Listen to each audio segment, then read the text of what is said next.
halal dan kemudian bisa mempertahankan nilai-nilai makanan itu dengan baik. Salah satunya makanan siap saji gitu. Kenapa begitu? Karena sekarang antara laki-laki dengan perempuan itu intensitas, kapasitas atau status mungkin sekarang tidak terlalu begitu dipersoalkan, ya kan? Sehingga banyak perempuan sekarang memilih untuk bekerja juga, bukan hanya laki-laki. Ya kan? Perempuan kalau seandainya suami istri sudah bekerja, dia pulang, ya kan?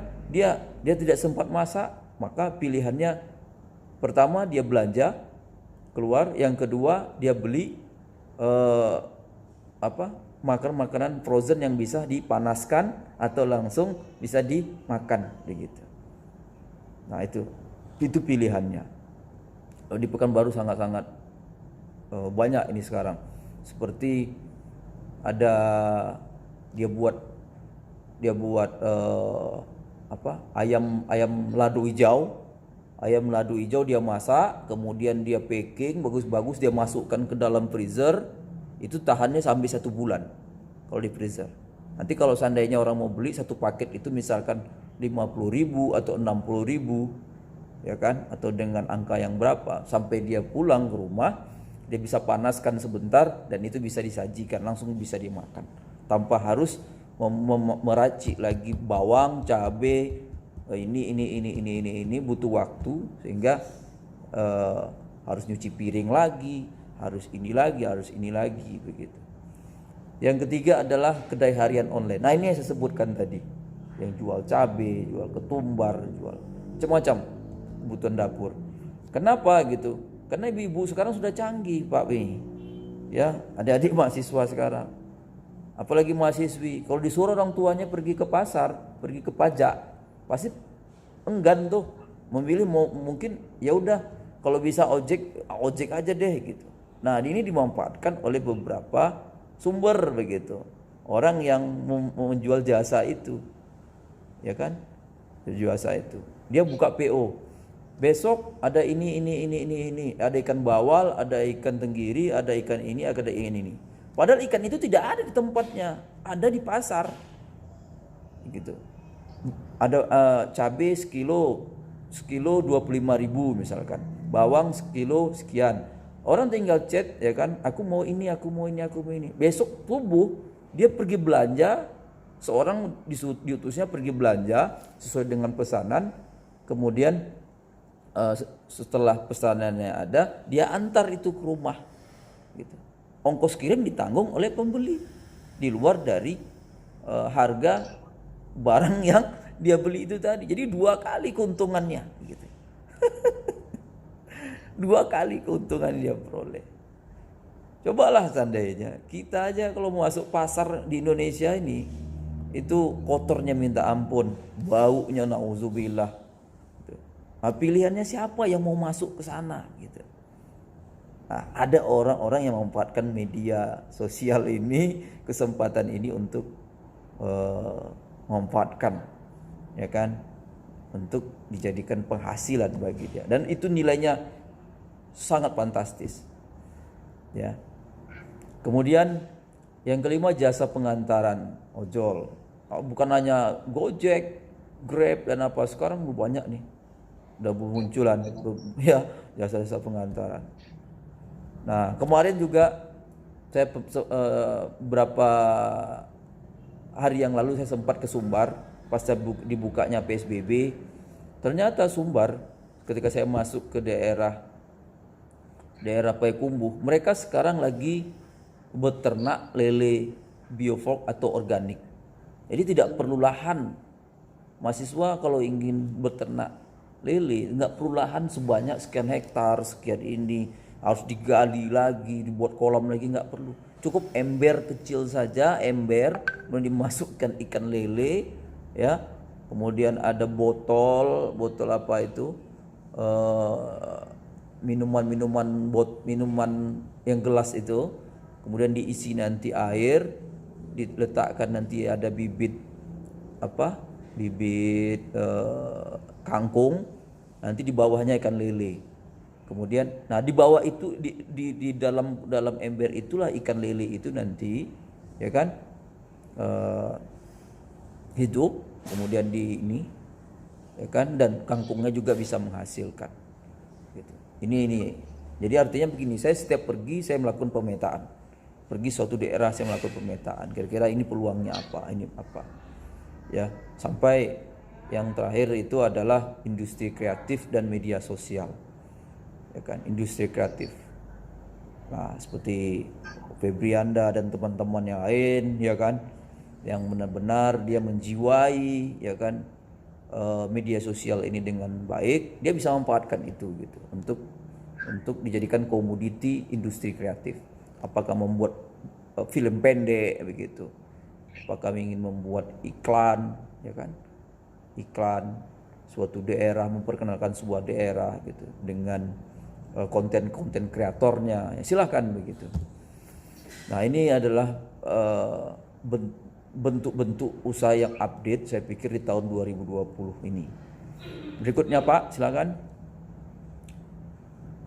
Nah, ini untuk bagaimana nanti rumah kue Vera dan bagaimana pemasaran nanti bisa kita diskusikan agar pertemuan kita ini tidak top down ya, atau satu pintu satu arah saja. Satu arah ya. Iya, kita buka kesempatan mahasiswa untuk bertanya apa dan bagaimana kiat-kiat untuk bisa menjadi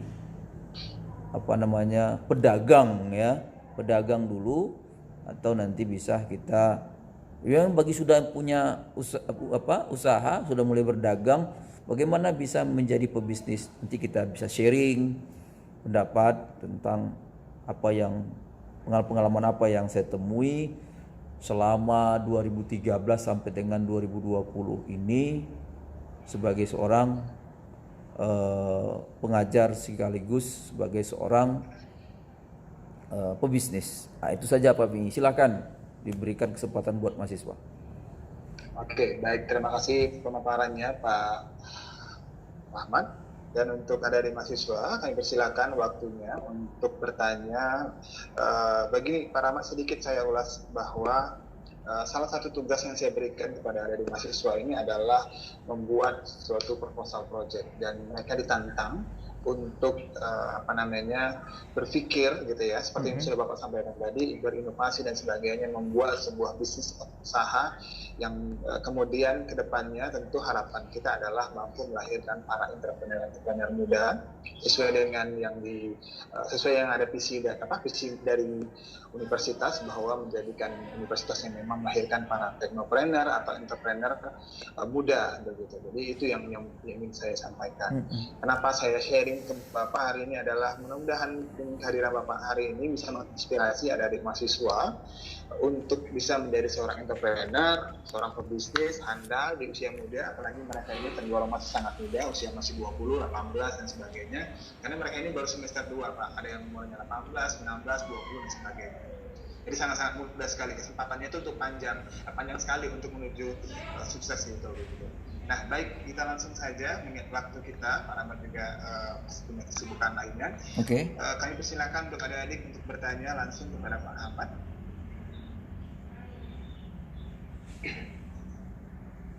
Jangan lupa untuk aktifkan kameranya kalau kita. Oke, baik, ada. Dengan siapa? Coba aktifkan kameranya.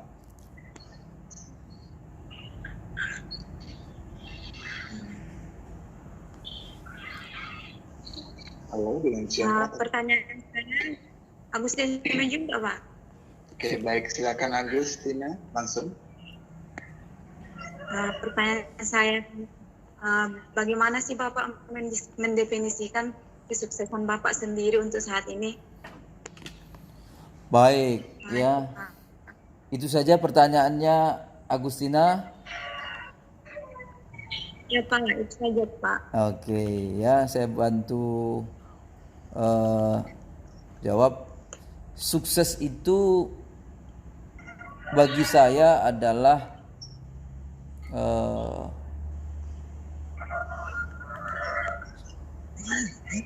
sukses yang pertama saya memiliki keluarga gitu.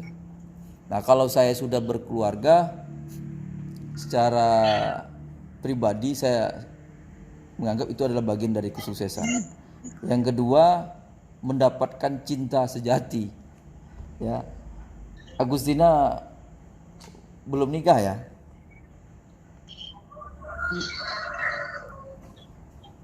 Halo? Ada Agustina.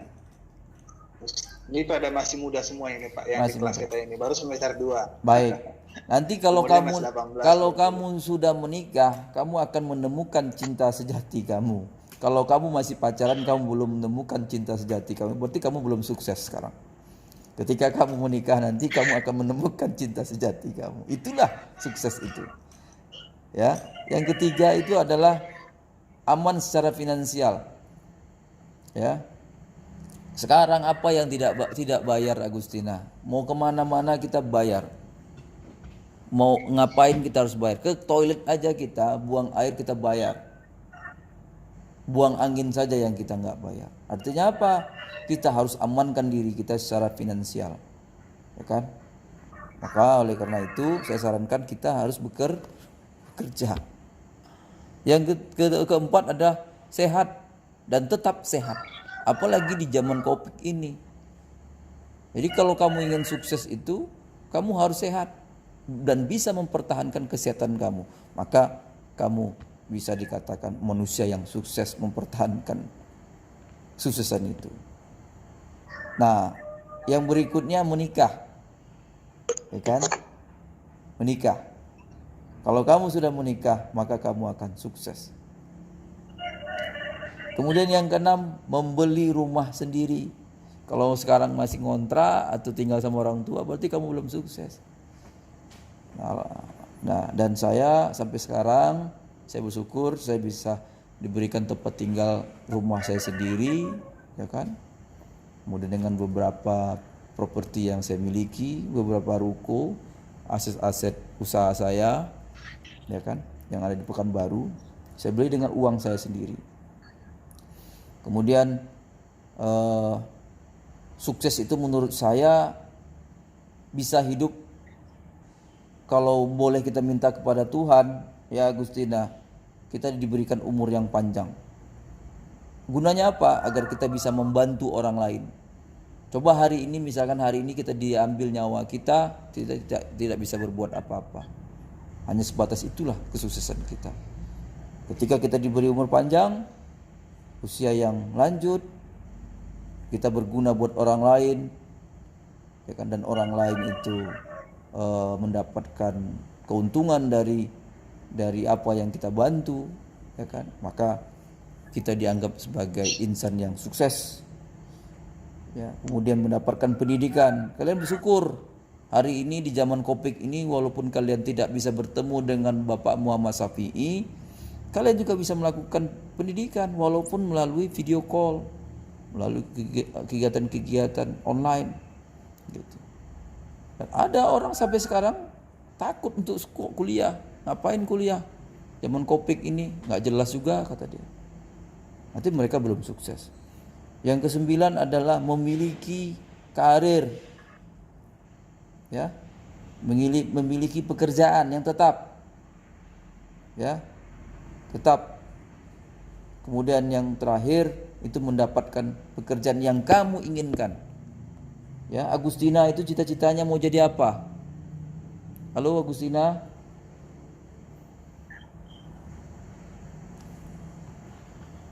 Halo. Agustina masih standby. Barangkali sinyal kali Pak. Ya. Sinyalnya putus katanya Pak. Oh iya. Putus, Iya Pak. Jadi baru ku info lagi dia Pak. Oke. Baru invert lagi. Oke, baik. Sambil. Iya. Jadi yang terakhir itu kata kuncinya itu mendapatkan pekerjaan yang kamu inginkan. Saya yakin Bapak Muhammad Syafi'i ini cita-citanya jadi dosen dulu ya. Iya kan? Hah? Iya betul ya Pak ya. Atau saya salah?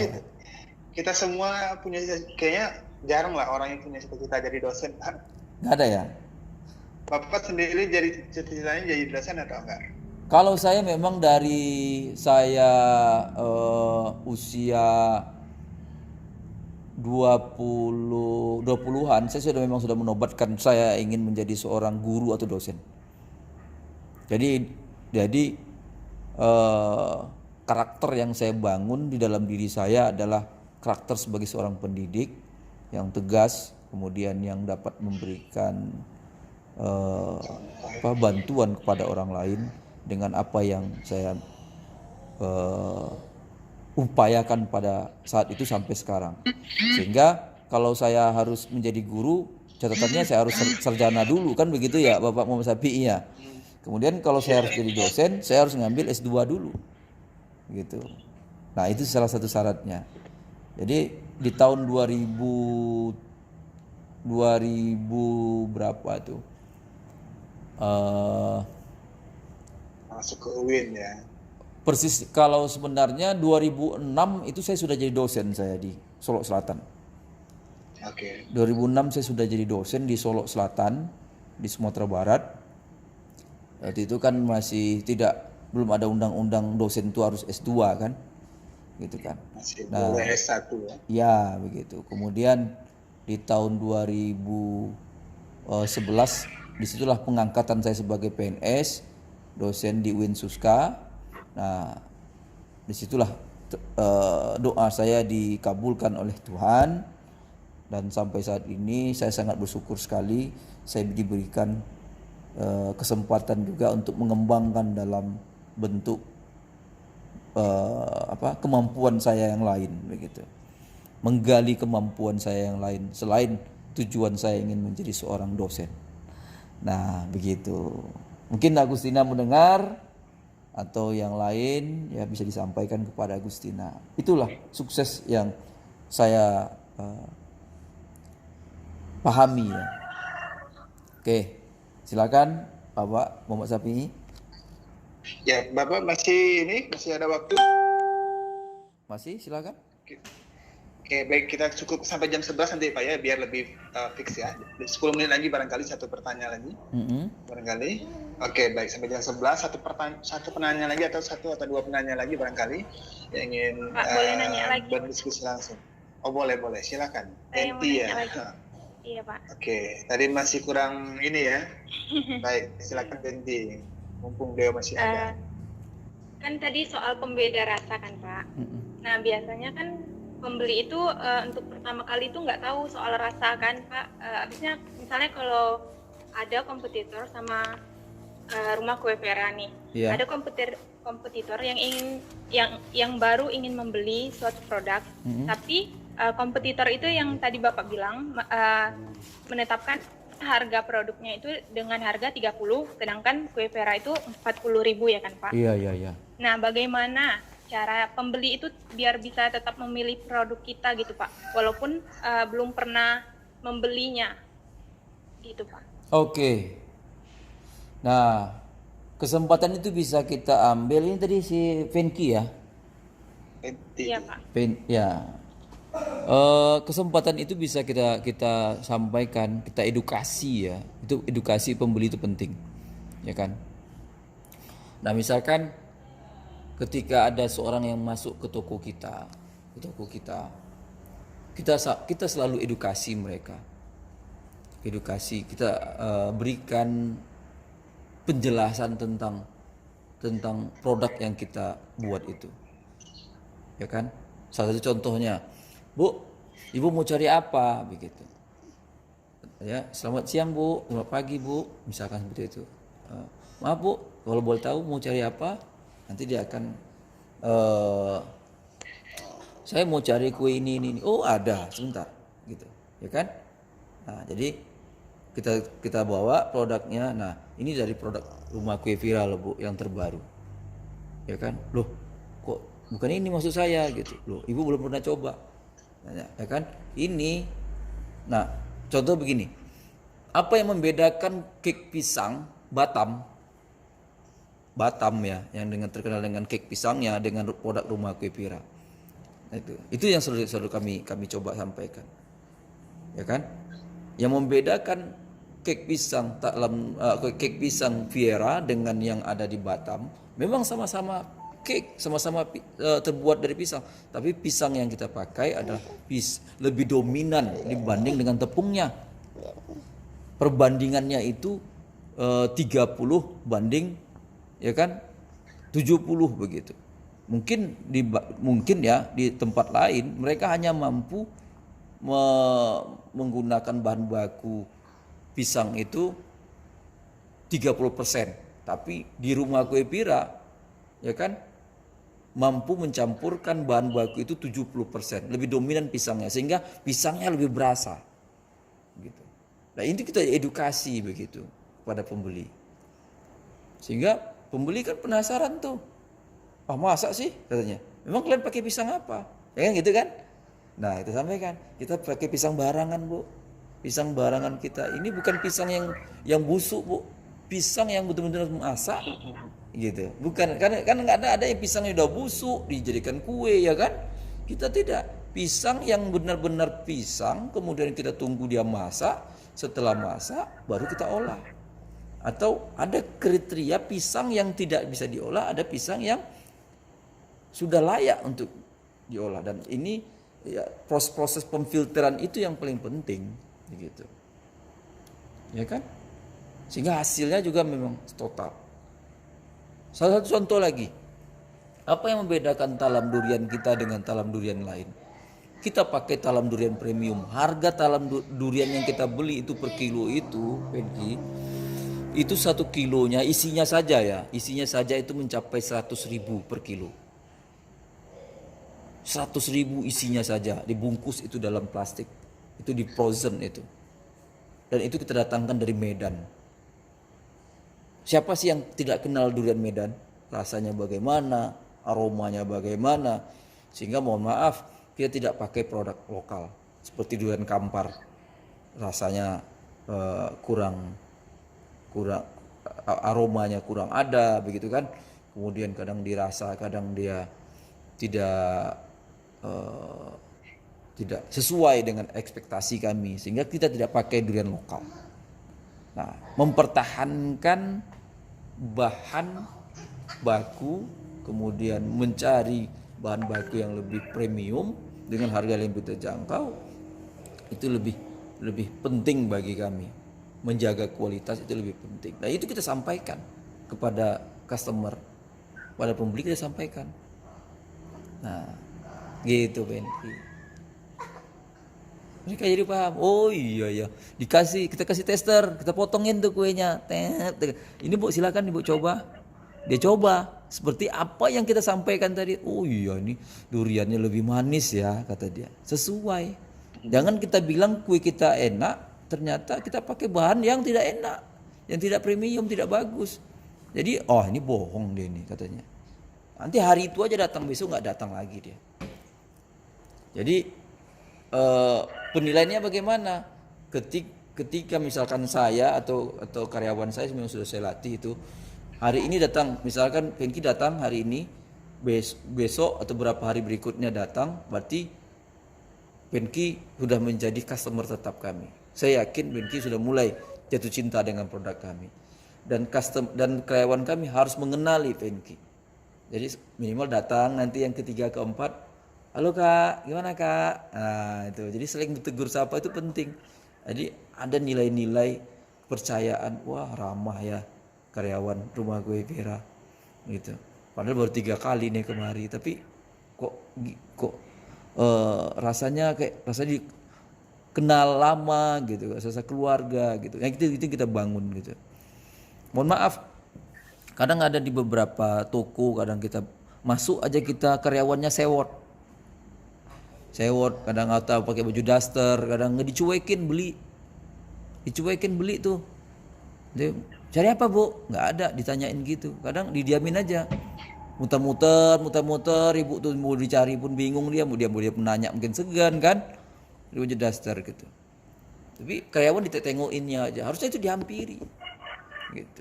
Itu bagian dari strategi kita gitu. Nah itu ya Pengki ya. Oke. Iya Pak. Nah, Cukup, baik, terima kasih. Cukup Pak, makasih banyak Pak. Baik, terima kasih. Ya, mengingat waktu kita sudah menjelang pukul 11 waktu Indonesia Barat, dan barangkali kita cukupkan untuk pertemuan kita di minggu ini, dan mudah-mudahan nanti ada pertemuan selanjutnya dengan Pak Ahmad dan tetap menyediakan waktunya buat kita semua. Pastinya juga Pak Ahmad bahwa adik-adik ini memang lagi bersemangat sekali untuk apa ya, karena memang saya minta mereka untuk membuat proposal project. Jadi mudah-mudahan setelah dengar pandangan Bapak ini, mereka juga terinspirasi lagi membuat sebuah proposal project untuk kira-kira konsepnya seperti apa. Dan nanti juga sekarang memang semua kampus kita kan kampus digital. Segala sesuatunya memang hadir dengan digital semua, tanpa harus bertatap muka langsung, kita bisa komunikasi dan sebagainya. Jadi harapan saya, kenapa pertemuan 11 Mei itu langsung ada berkomunikasi dengan Bapak adalah yang selama ini mungkin pertemuan 10 dan 9 itu mereka masih ragu-ragu nih, kira-kira mau buat konsepnya seperti apa. Setelah mendengarkan penjelasan Bapak yang luar biasa hari ini, mudah-mudahan adik-adik ini terinspirasi membuat sebuah proposal project atau proposal atau event atau usaha dan sebagainya, sehingga mereka punya konsep, minimal konsep dulu, lalu mereka akan presentasikan. Soal nanti eksekusinya bisa saja setelah ini akan dieksekusi, minimal seperti Bapak bilang tadi, pengetahuannya dulu kita mantapkan, kemudian skillnya sambil kita siapkan begitu. Barangkali itu Pak Rahmat, kita ucapkan terima kasih atas waktunya, ya sudah cukup lama, dari jam 9 kurang sudah aktif, namun banyak kendala, tapi mudah-mudahan tidak mengurangi rasa dan juga antusias Bapak terus mengajarkan, share ilmu kepada kami, pada mahasiswa di Universitas Putra Batam. Baik. Mungkin barangkali